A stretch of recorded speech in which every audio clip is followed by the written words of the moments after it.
to this session on social media. Is it a business transformer or is it just the latest business bubble? To answer that question, I'm delighted to introduce our special guest, Jon Ingham, Executive Consultant at Strategic HCM and a prolific blogger in our industry. Jon, perhaps you could start by defining what you see social media being. Social media is the group of new technologies that are very easy to use. People can use them without any technological background, and they enable people to interact with each other, to connect, to form relationships, and to have conversations over the internet. Now, lots of people are talking about social media for marketing, for brand, but what value can it really add to HR? There's a lot. I mean, you're absolutely right. Most businesses are using them externally, but increasingly organisations are looking internally as well.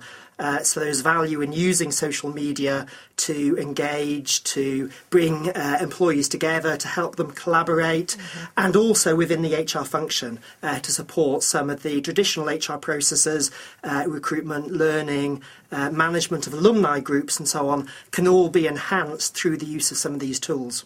HR seems to be quite slow in taking it up, though. Why do you think it's failing to embrace it? It is, and I just think it's such a real shame. There is real value, and it's still fairly early days, but there are starting to be some really valuable case studies which show improvements to efficiency, effectiveness of recruits. So, yes, why HR's not as involved as I would like it to be, I really don't know. And it has an impact. In a lot of organisations, you have a look at the sort of groups who are involved in communities, in blogging, and using things like Twitter internally, and it's very often IT which is leading that. For fairly obvious reasons, but it's also often HR which is at the end of the tail. And I think that, that says something not particularly positive about HR within the organisation too. What about, though, you mentioned learning and development. I think the jury's still out. Certainly, people like BBC's Nick Shackleton-Jones, I know recently has been saying how he thinks it's absolutely vital to his learning programme. But others seem to be accusing it just as a way of providing information but not really learning, not really engaging in learning. What would you say to that? Learning is a social process. I think there is increasing evidence to suggest that people find it very difficult to learn raw facts without any social context behind that. As soon as you put people into a group and enable them to have a conversation about issues, it becomes much easier to learn, and the learnings that they develop are more resonant for them as well. It's going to become more meaningful. So, my experience, most of the organisations that have moved into social learning in an intelligent way are gaining benefits because people learn better that way than they do through traditional training in the main. How are they practically doing it? I mean, what would somebody do to create that sort of network?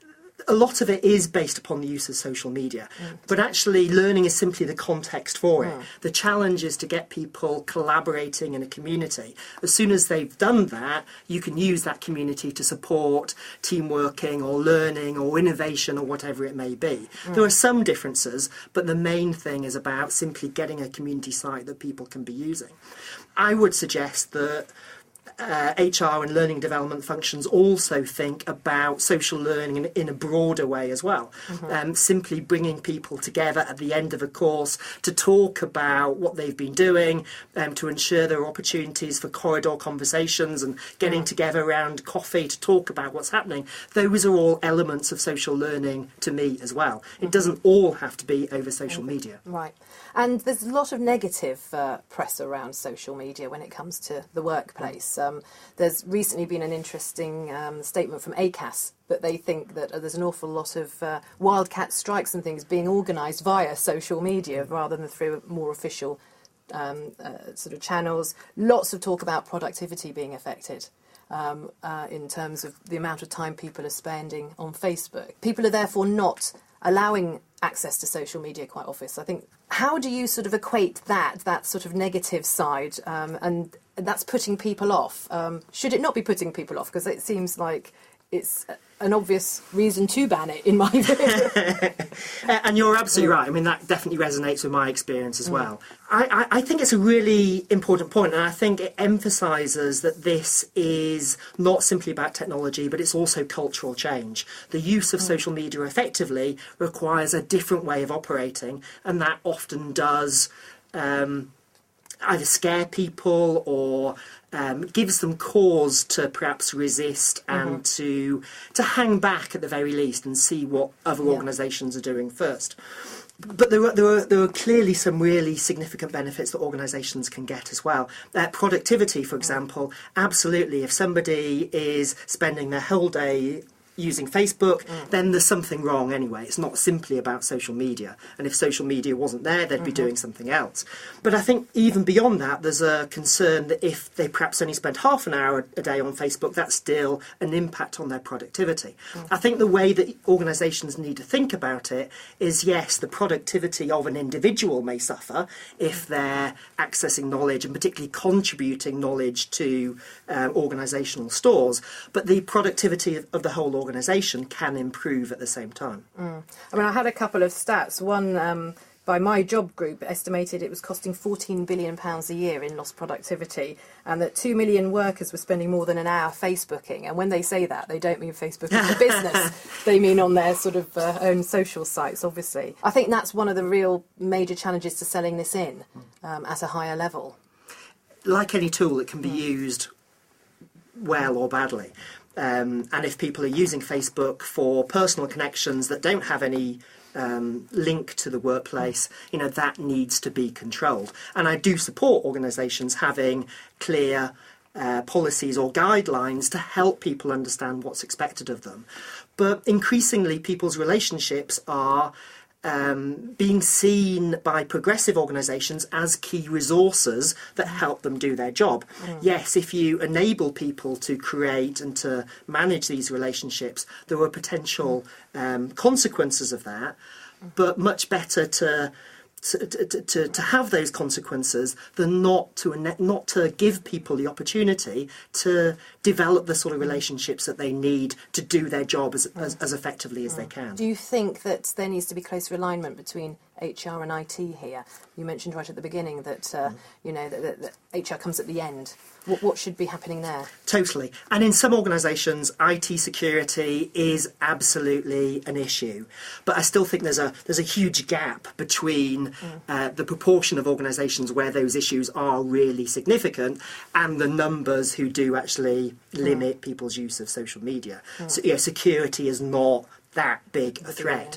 But you're absolutely right. There really needs to be much better communication because this isn't just a technology issue. It is about culture change.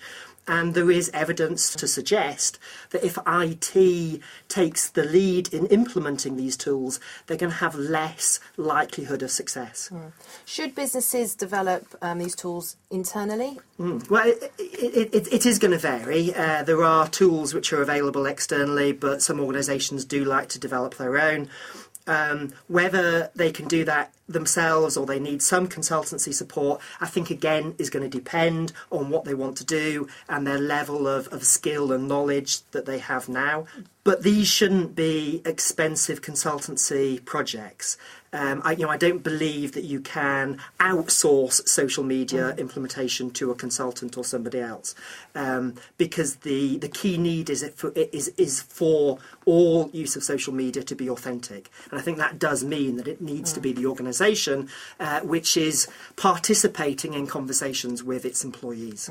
What do you think, or how can you address the issue that lots of HR people have, which is we're just too busy to do all this. We just don't have time for all this newfangled stuff, the old way's working okay, thank you. It's just interrupting. It's a different way of thinking about work. It takes time, but a lot of people and a lot of organisations can now point very specifically to the benefits that they've developed by enabling their people to be more effective. And are there any particular organisations you could name that you think are doing a good job here that it's worth having a look at? There are many. Most of them are still in the technology space, and I think that's still because we're at a fairly early stage in the development of this technology. But in any sector that you have a look at, whether it's retail or consumer goods or something, there are organisations, large and small, which are taking advantage of this. If you're trying to sell it in, so if you're an HR director, you think there's worth in this, you're trying to sell it into your FD and CEO, what is the number one benefit that HR itself could get from embracing social media? The biggest benefits are the benefits to improve the way that employees work in the organisation. So if I was an HR director still, I'd want to be talking to my FD and chief executive about my ability not simply to influence people's capability and engagement, but the white space between those people as well. And social media is the biggest tool that we have to influence those things. That's great. Thank you very much for your thoughts on that. I think you've made a very compelling case about why we should use social media. Of course, the jury's still out. Not all HR directors believe in that, and I'm very keen to hear what people out there have to say themselves. Thank you.